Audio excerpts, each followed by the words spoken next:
working with Chevy, it was like flint and steel or something in a bad way. I'm so glad that's over. I feel like my role in his life was to lock him in a hot cage for 12-hour shifts with a bunch of people and force him to try to work with others. He was like bewildered by how many takes were required and how much cooperation was needed. And who can blame him? Because I would always say to the writers who I was abusing at the time, I would always say, "You'll thank me at the Emmys." Well, we didn't get one. Hello and welcome to Obsessed, the podcast. I'm Matt Wilstein from The Daily Beast, and joining me on the show today is the brilliant creator of so many beloved TV projects, including Community, Rick and Morty, and a new spinoff of that show called President Curtis that premieres on Adult Swim this coming Sunday, July 26th. He is currently Emmy-nominated for the 9th season of Rick and Morty, which will air its season finale on the same night. Dan Harmon, welcome to Obsessed, the podcast. Hi, thanks for having me. Yeah, congrats on the Emmy nomination for Rick and Morty. That's fantastic. Yeah, feels good. It's good. I think because we skipped a couple of years, so we had some turbulence behind the scenes. So the Wisconsin in me can deflect a nomination. Once you've had a couple, you're like, well, too big to fail or whatever. But I think this one's a real honor. It's for the crew and stuff. It's like, this is confirmation. To the metaphor I keep using is, it's like we're back on the field after recovering from an athletic injury, and we're playing again, and that feels really good. Well, I definitely want to get to Rick and Morty and some of that drama that happened behind the scenes, but I thought that we could start with the first ever Emmy that you won, which I was looking back. This was, people may or may not know, this was for Hugh Jackman's opening number as host of the Oscars in 2009, which for my money contains the single best Oscars joke ever, which, if people remember, is when he revealed that he had not seen The Reader in that song. I love that moment and still think about that all the time. So how did that happen? Did you know Hugh Jackman? How did you end up becoming part of that Oscar ceremony? We had never known him. I think credit goes to a guy who was working with him. I don't know if he was a manager, a business partner, or whatever. His name was John Palermo. I think all the credit goes to him. Mm-hmm. So Palermo, I think he had said his philosophy was to just arrange a bouquet of different kinds of writers. One of them was a guy that was like more of a journalist traditionally. He wrote like snarky stuff about Hollywood. His name escapes me, but I know that I remember him because like halfway through the process, he like went to lunch and never came back, and then published an article called "I Got Hired to Write for the Oscars, and I pretended to write for the Oscars, and the Oscars are stupid, and they're going to be even worse this year," or something. And it was like, what the hell? Like, you did get hired. You could have. Isn't that a better job than this article? Like, you could have done something with that. Another guy who I'd never met was this little unknown from who would later become a superstar. Mm-hmm. A kid, I would call him, who was incredible, and we made fast friends, and would turn out to actually be Ben Schwartz. But back then was just this kid named Ben Schwartz. And then it was me and my buddy Rob Schraub. Mm-hmm. This interview isn't about that, but it truly was the most amazing experience of my life and the most rewarding. And it began with, we were fretting about what we were going to pitch Hugh Jackman, who we'd never met. We flew out to New York, and we got in an elevator to go up to where we were going to meet him. And then he got in the elevator, and it like, people who have never been in an elevator with Hugh Jackman and who have been around other famous people need to know that this is a different level of physical specimen. Like, he has no pores. He looks like an action figure. It was just like it's genuinely intimidating. And then we were looked at each other. We're like, do we ride up in silence with him, and then reveal that he's here to meet us, or do we do a literal elevator pitch of our thing? And that's what we did. And I swear, by the time we got off of the elevator, Hugh was like leaping out of the elevator. He was so excited about Schraub's idea.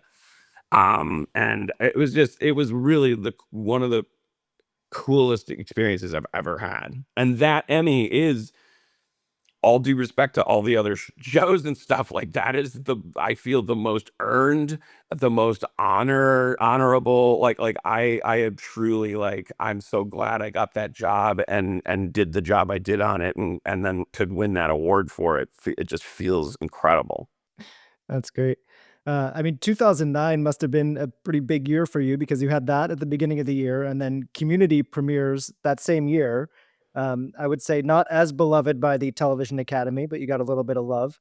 Um, so, that show now it's been I can't believe it's been 11 years since it ended, but it's never not in the popular consciousness. I know there's a lot of people wanting to know about the movie. And I also, earlier this year, the Chevy Chase documentary came out, which I believe you were asked to be in and be a talking head in. So I'm curious, why did you turn that down? Thought, boy, that's a good question. I thought hard about it. So why don't I have a really strong, simple answer? I I think that, my friends who have had kids, they say about having kids, to put people at ease who are wondering whether they should have had kids. My friends with kids will say, if you can think about it long enough without doing it, then that's your answer. Like, if you can manage to not even accidentally have kids for a certain amount of time, then it was because you shouldn't have them. You were continually. So I kind of used that method with, should I, be a talking head in a Chevy documentary? I kind of like had to imagine what the whole thing would be and what my role in it would be. I I was really happy to kind of exit the role of footnote in his legend. I didn't want to like really necessarily like reboot that thing. I knew it would be a story. I didn't watch the documentary. I didn't it's not that's not an indictment of him. I mean, that's one of the reasons why I'm conflicted about it, because I don't think there's such a thing as people who, I know how it feels to be a target for like discussion, and it's one of the worst for me. It's one of the worst feelings in the world, and that's part of why I didn't want to do the documentary. It's just because I'm not built of that stuff. And working with Chevy, I think the combination of, it was like we saw what happened there. It was like Flint and Steel or something in a bad way. And I subjectively, it was just like, I'm so glad that's over. Meaning, like, the not about working with him, about like the effect that he and I working together was having on my personal life. I'm glad that's over. And so it was an easy thing to not re-engage. I thought, the guy's a legend. Lots of people are gonna have lots of things to say. I would have definitely kept it very sympathetic and positive. I feel like my role in his life was to lock him in a hot cage for 12-hour shifts with a bunch of people, and force him for only the second time in a legendary career to try to work with others, and not be a soloist, which we all knew it was his essence. And he suffered for it. Like, it was a confusing time for him. He was he the television at that point was really thankless work and hard work. He was surrounded by people that knew that better and were finer with it. But he was like, perhaps justifiably bewildered by how many takes were required and how much cooperation was needed in order to land that fish. And who can blame him? Because I would always say to the writers who I was abusing at the time, you can Google it. I would always say, "You'll thank me at the Emmys." Well, we didn't get one. The guy who made the puppets for the Christmas episode got an Emmy, and he was nowhere near my magic. So I mean, if Fletch, amigo number three, as we call him, if if he was having a difficult time understanding why it should matter whether he, made it, through all these takes and spent all this time and respected everybody around him. Yeah, I can relate to his confusion. What the hell were any of us doing? If you're a parent, you've probably wondered whether your kids are actually getting the nutrition they need. With so many ultra-processed foods out there, it's no surprise that a lot of parents are looking more closely at what's in the products they're giving their kids. That's one of the reasons Haya has gotten so much attention. Haya skips the sugar and artificial additives you'll find in a lot of kids' vitamins. Instead, their chewable multivitamin is made with a blend of 12 organic fruits and vegetables, plus 15 essential vitamins and minerals.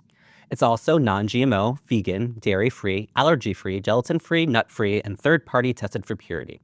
They've also launched something brand new, Haya Kids Daily Growth Plus Protein.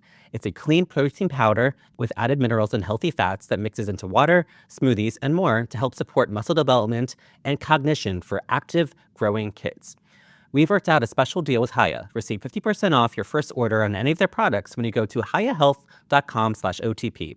That's HIYAHEALTH.com/OTP. This deal isn't available on the regular website, so head to hayahealth.com/OTP and get your kids the full body support they deserve. Well, so now you do have this movie that's been in the works for a while now. I believe there's a script. It's been reported that Chevy is not part of this project, whereas everybody else is. Was that your decision to not include him? Did he kind of put it out there that he's not going to be doing that, or how did that decision get made? No, it's not. It wasn't my. It's not my. Just. It's not up to me, which I think is a nice thing. Because I mean, and I. That's where my right to analyze and narrate, thankfully, like, is it ends because it's other people's story. I wasn't on season 4 when the legend really hit the fan, and but there were consequences to it, and those consequences have to do with other people feeling safe in a workplace that I create, and I was never great at that in the first place. And thank God this is not up to me. I mean, to me, that's not a decision I get to make. That would be a crazy decision to unmake a decision. For instance, like, hey, this guy. I kind of, I fudged it a little bit when I came back to the show. We had him be a hologram, because that was not a middle finger to anybody that he had, that had expressed, hey, I don't. I don't want to work in this place. Like this is like working in a hazard zone. The years that the show was on the air were the earth changed under our feet, in a lot of great ways, and one of those is accountability. So, like, thankfully, I don't even have to have that dilemma. It's just like, no, he can't come back. Like, that's a decision that's been made. That would be tanto. It's and yeah. So and as for, yeah, I would let other people tell that story, because I wasn't there, and I don't want to say that evasively. I want to say that, like, it's maybe it's technically evasion, but it's evasion for a good reason, which is that it's not my narrative. Yeah, I mean, it made me wonder if there were other actors, I think especially Yvette Nicole Brown, who was at the center of a lot of that controversy, who said, who would say, "Well, I'm not going to be in this movie if he's going to be in it too," and if a lot of the actors might feel that way. Yeah, I mean, a lot of people do, because I don't want her hung out to dry. That's an important thing that needs. I'm taking all this care to not, like, fling mud at a dude that I think it's become like a popular sport and probably always has. But in taking care to not do that, I don't. No, people need to be respected and heard. Like there's a lot of people on the set that like I would be truly insulting and trivializing and dehumanizing to just go, well, he's an amigo. It's all about the popcorn, right? Well, no, it's not. I mean, it clearly isn't. If we're doing this thing, it's clearly about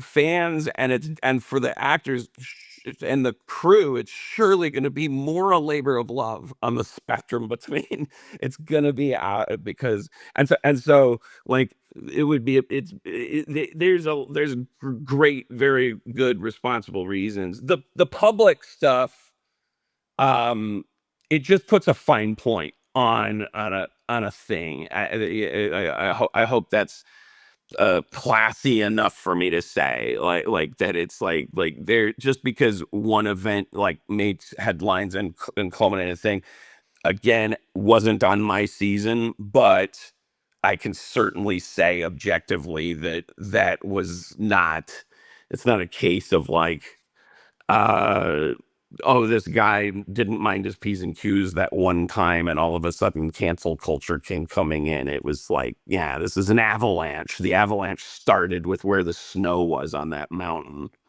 It was balanced precariously. It's he's a legend. I'm telling you, he's a legendary guy. Well, Chevy aside, I feel like it must be very gratifying for you to see that the actors who you cast on this show, now whatever it is, 17 years ago or something, have had this intense success and become, even bigger stars in their own right. And thinking about someone like Donald Glover, who's had this entirely, different career. But at the same time, that must make it complicated to get everybody back together to make a movie. So is that sort of the main thing that's made it take longer than maybe some people expected? Yes, it is, but then I have to add the caveat, because I know that me saying that is like shooting a gun on a submarine. Like it's all there's going to be so many ricochets, because not only can two things be true, like 1,000 things are true at the same time.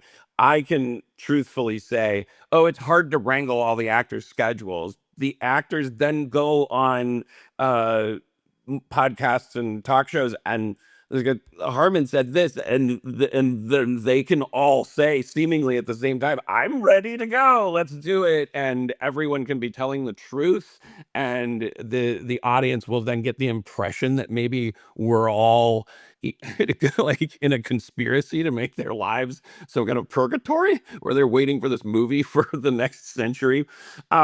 It is but there's an objective truth, which is that, yeah, these it's the schedules. Like you can get them aligned for windows, and let's say, for instance, if that window isn't a window in which I feel like I've written the Citizen Kane of adaptations of my own TV show. That's just me. The buck stops here in that regard. If that window then closes, then we gotta find the open window again.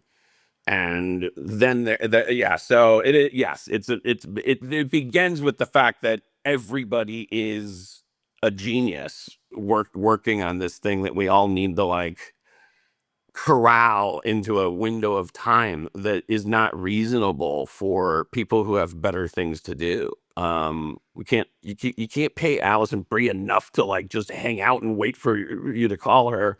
I'm just using that name as specifically because I feel like that drives home the unreasonability of when you picture Allison Brie specifically sitting next to an old timey princess phone in an alcove in a mansion somewhere.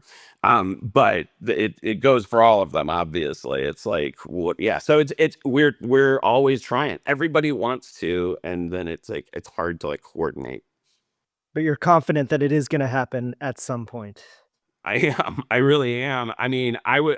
There's a perverse part of me that wishes there would come a point where one could at least definitively break the bad news and say this ain't happening, because it would at least be the end of it. There are fans there's a guy on Instagram that I follow who has been for every day since the show went off the air, has Instagrammed one gram a day about how he's waiting for the movie to come out.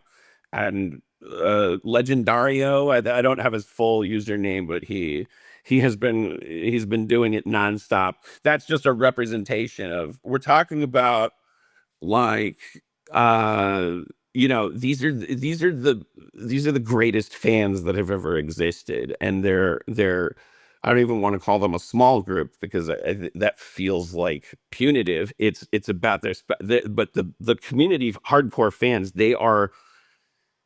they're gifted people. They're empathic. They've been through a lot. God, I just hate that every time I have to talk about it, if I sound like an alcoholic father talking about some trip to the zoo that's never gonna happen, and that they're just slowly, like, having to go to therapy and work it out. Um, and so that's why I fantasize sometimes in a weird way, the same way, it's like, God, at least I would love to just be say, like, guys, it's dead, it can't happen, because it would give them closure, like a true crime story. But I guess the silver lining there is that I am not saying that, and if I thought it were accurate, I would. Instead, I have to drag this like a serial killer on death row who keeps revealing more bodies. I'm just my job is because there's more to tell. It's still happening. Well, I'm holding out hope with everybody else. So you alluded to the sort of notoriously long hours, difficult shoots on Community, and I'm wondering if that's part of what pushed you into animation, which has now been this whole new, massively successful career for you, which has its own challenges, obviously, but different challenges. Was that on your mind when you said, "Oh, animation sounds pretty good"? Nah, like Lazo at Adult Swim was a big enough fan that he's like, whatever you want to do when NBC fires you. And I went to Justin because I had no opinions about animation. It was more about, but I did know I needed an exit strategy. I had recognized, like, at one point I was like, man, I think I'm on my third boss, and I don't know what I would do if I didn't have this show. And that's a bad thing from a Wisconsinite's perspective. You're not allowed to not know what you'd do if you didn't have something. You need to have pragmatism. You need to have a backup plan. And so that's why I said yes to that offer. And sure as shooting, I done got fired. But the important thing is, I figured out how to make people miserable on season 1 and 2 of Rick and Morty. You can make drawings miserable. You can overwork them. You can keep revising their scripts. They're drawings, but they they have souls that you can eat. I figured it out. Now I don't do that anymore. Now I'm like home by headlights and snuggling up and playing video games and delegating and balancing work and life. But I wasn't like, oh, if I work in animation, I'll be able to be easier to work with. I did not have that kind of awareness. What was the thing that made you easier to work with on Rick and Morty? Was there something that happened that caused that change for you? Uh, I never talk about this guy. It's Steve Levy. I mean, if I ever wrote a book, which I won't, but like that would be a huge threshold. He was my assistant. I hired because he lied in his interview and said he would be able to help me with my stereo equipment. And it turned out, no, he doesn't know anything about stereo equipment, but he was a great assistant. And he was upfront about how he wanted to be a producer. And I was like, good, I'm glad, okay, so I know what kind of person you are. And he would bring me coffee and he would ask me if I was happy. And when I would say no, which I'm required to do, I'm a writer, it's my job to be unhappy. Why, like, what? I'm in a windowless room doing the 10th revision on this cartoon script. Like, what do you care if I'm happy? What's that loaded question about? And then I don't know. I guess it's a millennial thing. He was just like, well, what?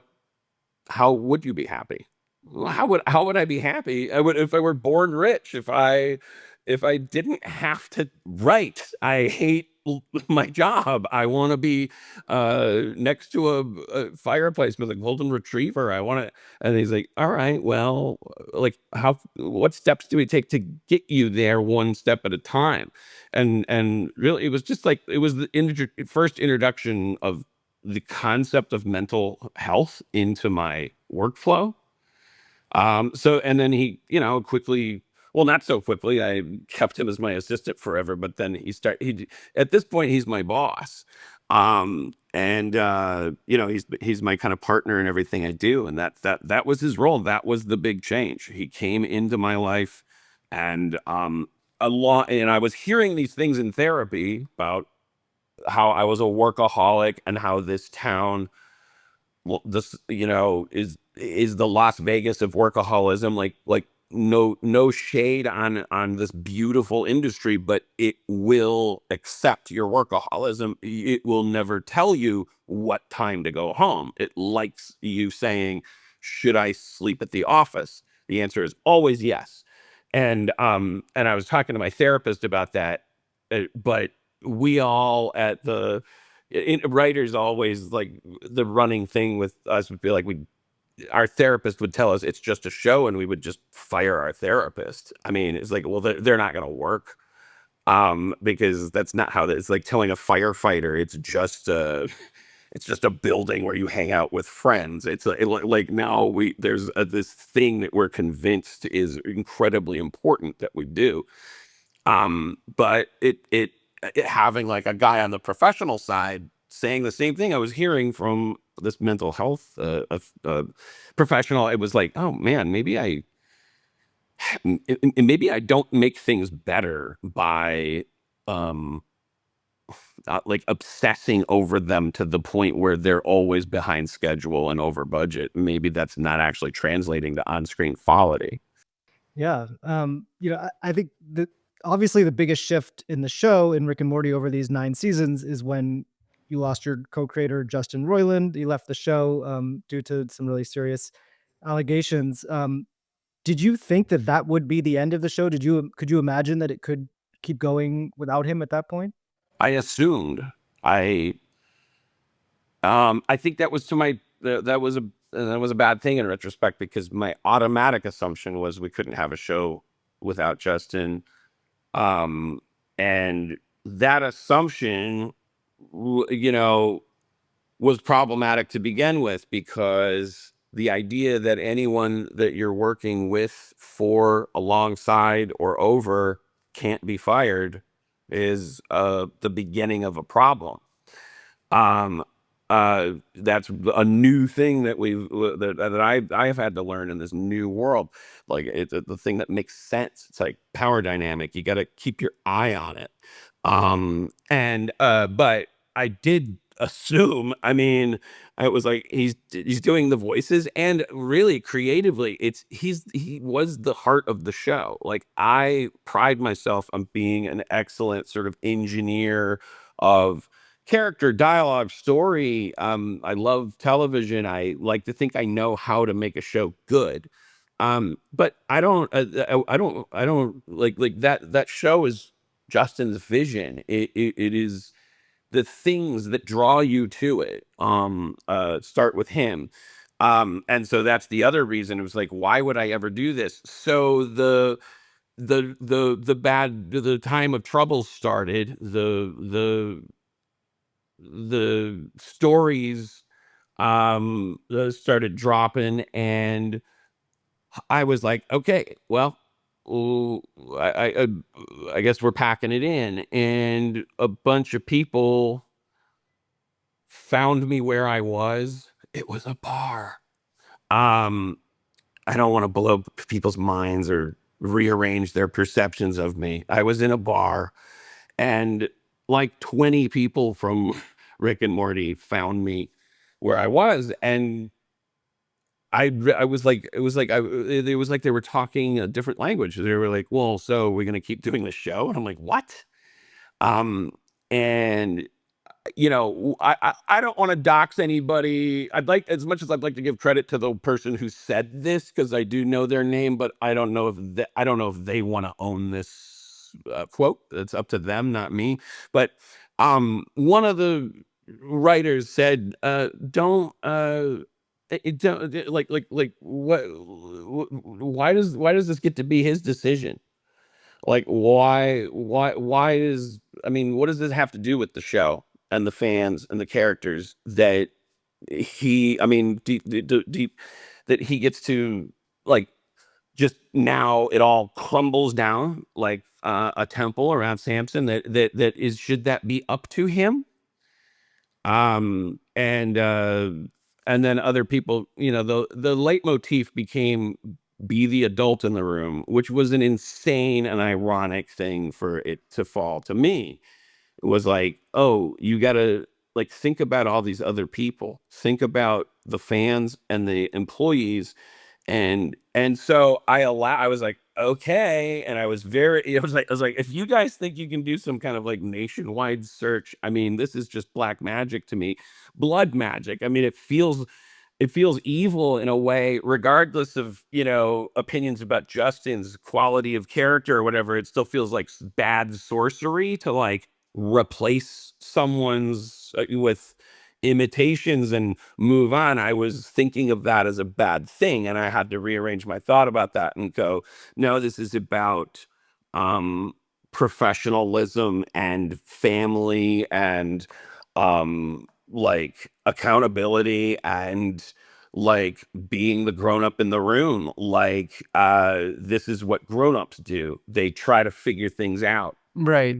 But that process it was amazing. I it was, and I'm it's humbling and breathtaking that along the way of, like, my partner apparently causing some damage, and I did too. I did it at Community.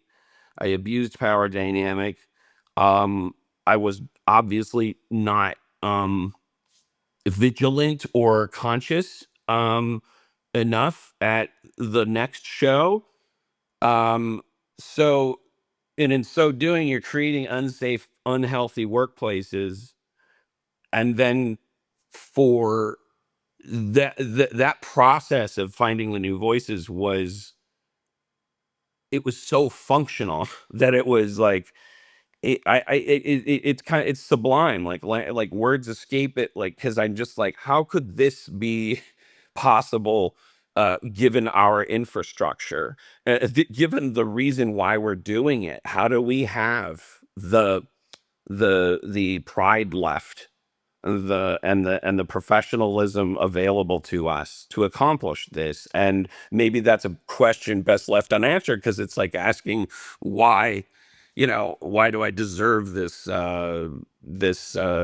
great family if you've been a piece of garbage? Like, it's like, well, it's called gratitude. Who knows if you deserve it? Like, but keep asking yourself that, why do I deserve this? Yeah, I mean, it's kind of amazing that not only you were able to find these two voices to replace Justin Roiland, who had done both characters in addition to co-creating the show, but then that the fans have accepted it, which I think the fans of Rick and Morty have been painted as toxic in a lot of ways, and that's sort of a narrative that's out there. But I'm wondering if their ability to accept this change and Justin's exit and all that, did that make you think any differently about who these people are who are so obsessed with this show? It did. I mean, yeah, obviously I think the most important thing it can do is remind us that there's no single fandom that has one mind of about things. Right. You're talking about the days of when we became on pre-Elon Twitter, a kind of like easy, like we were the new Beavis and Butthead. It was like, um it was like, oh, you can tell a lot about a guy, like, whether or not he likes the show. And it was, we all fell into that trap of like, oh, is our fandom across? But that can't be true if there's millions of people. So it was a great, yeah. I mean, it was, I can't even begin to imagine in the alternate universe where it failed, where everybody was like, hey, I'm not a piece of garbage, but this doesn't sound right, and your show sucks now, and I hate it, and you've let me down. I can't believe you put this monstrosity on the air and expected me to keep showing up. Like, what do you think? I'm some kind of rube?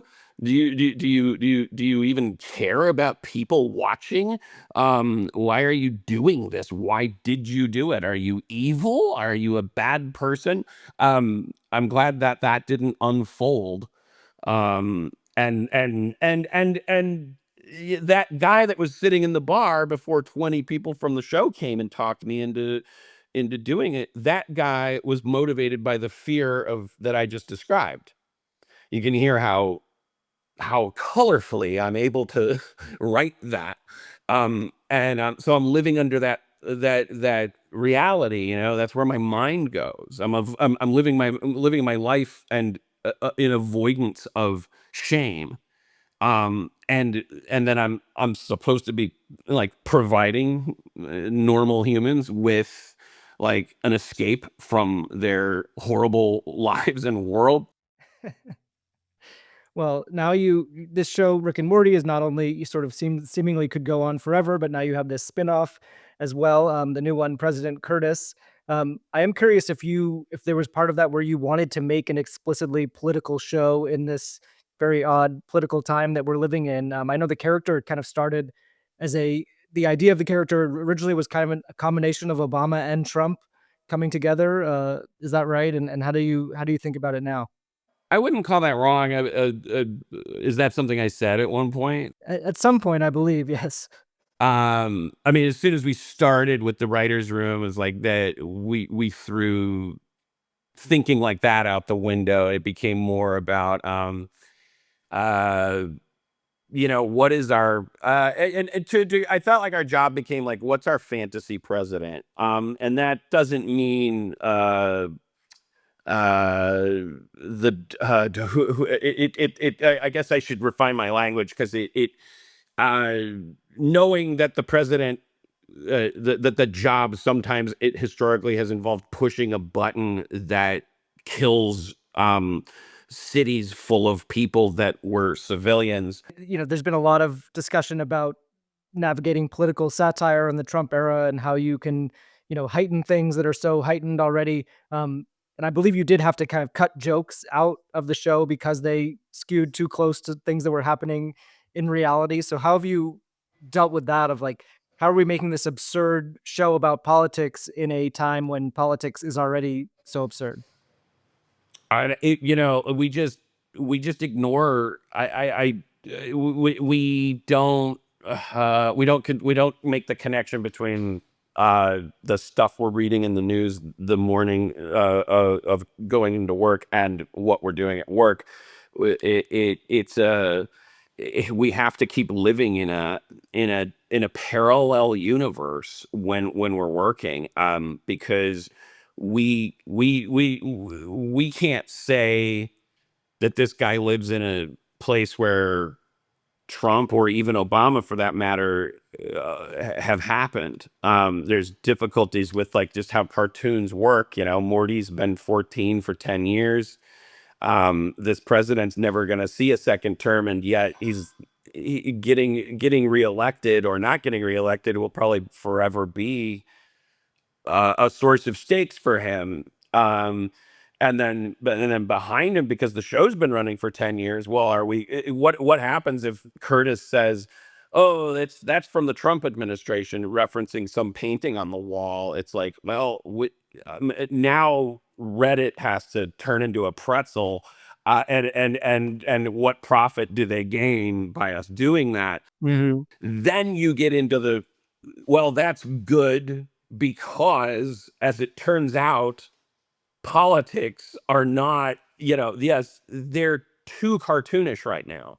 So no one is, I don't think there's, I think Trump's biggest fans, and I would like to think I have some sick, misguided, old '80s notion that it's still my job to hope that Trump's biggest fans are going to also feel at home when they watch TV. I don't know why I'm clinging to that, but but as a mental exercise, I don't believe that Trump's biggest fans would want to tune in to a show that was like, let's talk about what's going on.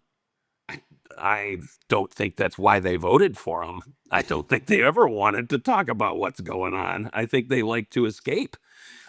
So I don't think they would like even a flattering like Trump cartoon.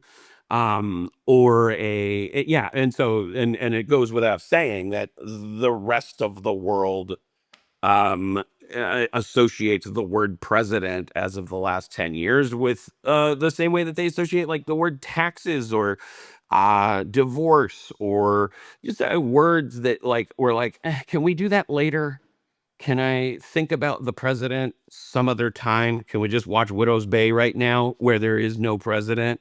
There's no point in Widow's Bay where the killer serial killer clown ghost like stops and says this is like the Hormuz Strait, it's always open or something, and it's like that's South Park's job, and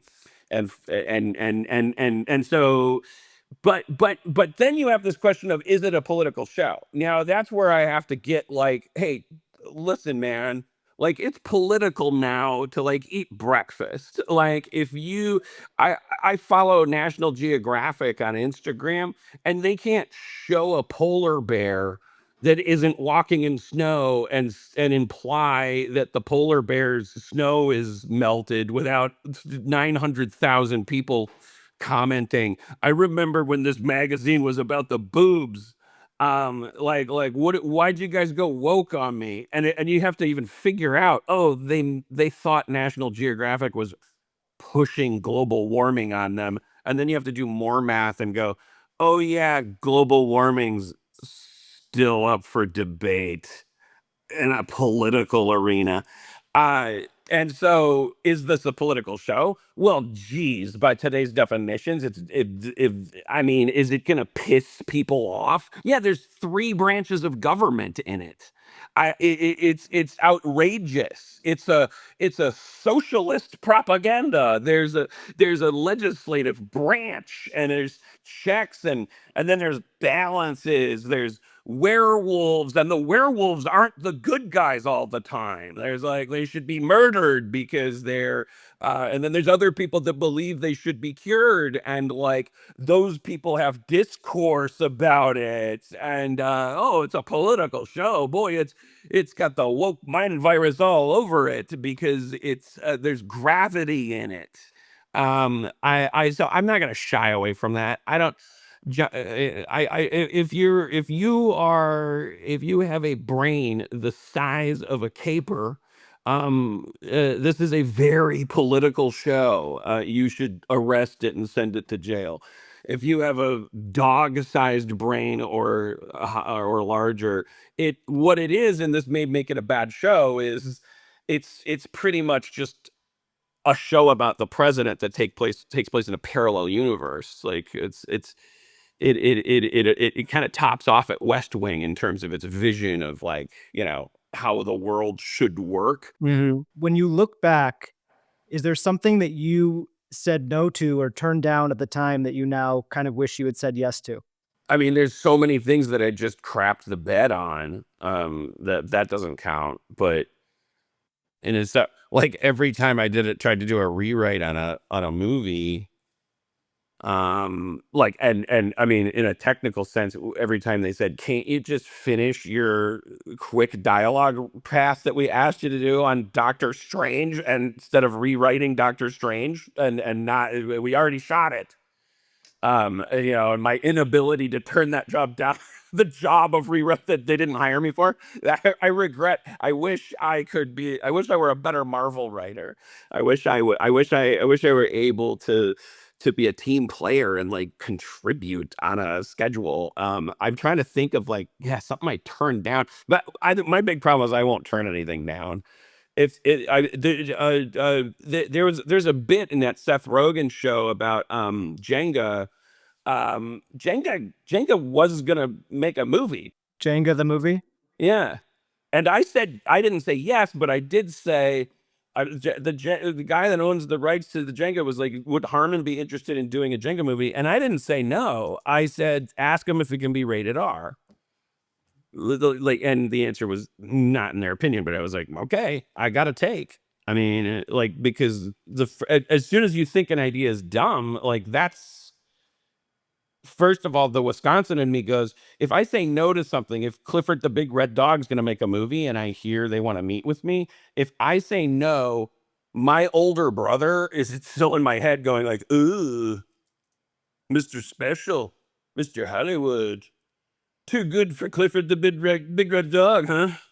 I guess, and then I'm convinced that God agrees with that guy and is gonna like just smite me and say, I'll show you what it feels like to be too good to write something and take a meeting. You won't, you wish you'd be left alone by these things that aren't worth your time. How about unemployment forever? Let's watch you learn from that.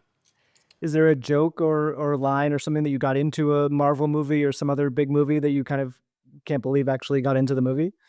There's literally one line that I wrote in my Doctor Strange job that you can hear Tilda Swinton saying in ADR. It's not a joke though. It's just they were like, I could picture them being like, "Thank God, yes, geez, that's all." Like it's a line that like bridges two scenes, and it's like her saying like, when you first came here, all you did was question our practices, but now you're abusing your powers or something like that. It's a transitional line that like backpipes, and it was like, it's extra humiliating that like that was the thing because it's like it's like it just frames how well like it frames so well like my pretense like what I thought the job was versus like, and it was like, no, we'll take, yes, thank you for making this ashtray, which is what we wanted, you crazy maniac. We wanted a place for people to put their cigarettes. You megalo, you monster. Since you say yes to so many things, is there anything you said yes to that you now wish you could go back and say no to? Yeah, I mean but that's a disease we all suffer from, right? Like, wish I was just watching a Hank Green YouTube where he's talking about this. Like, us thinking that our job is to never waste our time. I mean, look, hindsight should. I mean, yeah, we could all go back. I could go back to birth. You could too, and they'd go like, oh man, geez, I could have skipped girlfriends 2 through 20, first of all, for all of our sakes, but what are you gonna, so yeah, I mean, most of my jobs, wouldn't I just go back and go, oh, I wish I had uh stayed in college, gotten a degree in just anything, because I may as well have, because it's not like I did anything with my dropout time, then go to LA, then just work on nothing and write the community pilot, then be nice to everybody and not argue with any of the jokes with the Russo brothers because I know which ones they'll be right about. After I finish that, I'll pop on over to Rick and Morty where I'll be able to disclose to everyone exactly why the show is going to succeed, and then I'll be done, and I'll knock out some Emmys along the way. I'll pick the host. I think Hugh Jackman would work great. And so my God, I think that's important for people to know. Maybe the kids get to know that less because there's so much hustle culture, and yet ironically, they don't get to fail that much. That, oh my God, dude, like 90% of my life, 95%, it's just wasted time thinking that things are important. Like, I'm still doing it. I'm still thinking about garbage that no one's ever going to care about. Like, and I'm practically retired, but I'm still like, oh, this will be good though. It's not going to be, but that's okay. Like, you got to just, as Hank Green says, be that fish that, you got to just squirt out 1,000,000 eggs. That's how one extra fish gets made for that species. They say that you should never meet your heroes, and I'm wondering if you have a story that proves that either right or wrong. Yes, I do. I was in a Terrence Malick film called Night of Cups, because the location manager called me. It was an old friend, Dave Lyons. I can dox him. He's okay. It says, "Hey guys, do you want to be in a Terrence Malick movie? Are you willing to work on the 4th of July? Come to Century City." Go to Century City. They're shooting a scene in Night of Cups where Christian Bale is going to look out a window morosely while a writer's room works behind him. I guess the Night of Cups was maybe some kind of writer. And so Christian Bale comes in before cameras are rolling, and he sits down next to me and goes, and he says, he starts asking me questions about how hard it is to be a writer. Spoilers, my girlfriend who was there at the time will later explain to me he was trying to get in the character, you moron. He was trying to forget what you kept saying to him the entire time. So he would ask me, what's it? It's got to be a hard job though, right? I'm not going to do his accent. And then I would go like, well, not as hard as being Batman. I mean, it's hard right now sitting next to Batman. I can't believe. And my girlfriend was like, did you think he just wanted to hang out with you? Do you think that's why he was so interested in your how hard it is? He was trying to forget he's Batman and become a writer, and he picked the wrong guy yes, don't meet Batman. I can tell you that. Because if he's talking to you, he's probably not like looking to hang out. That's not.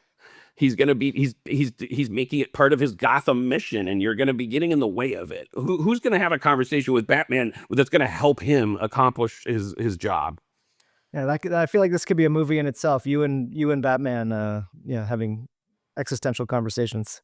Yeah, I mean, and I learned from Terrence Malick that you can, you don't even need a script. You can just bunch of like a Pinterest, you'll be fine. And you just me and Christian Bale walking around on a beach, and I can like look longingly at him, and then there'd be a voiceover of me telling him he's Batman, and then it'll reveal that we're in a kitchen and it's 1975 or something. And Perfect. Well, Dan, thank you so much for doing this.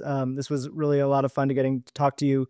New episodes of Rick and Morty are available to stream on HBO Max, and President Curtis premieres on Adult Swim on Sunday, July 26th, with new episodes streaming on HBO Max the following day. Dan Harmon, thank you so much. Thank you, Daily Beast.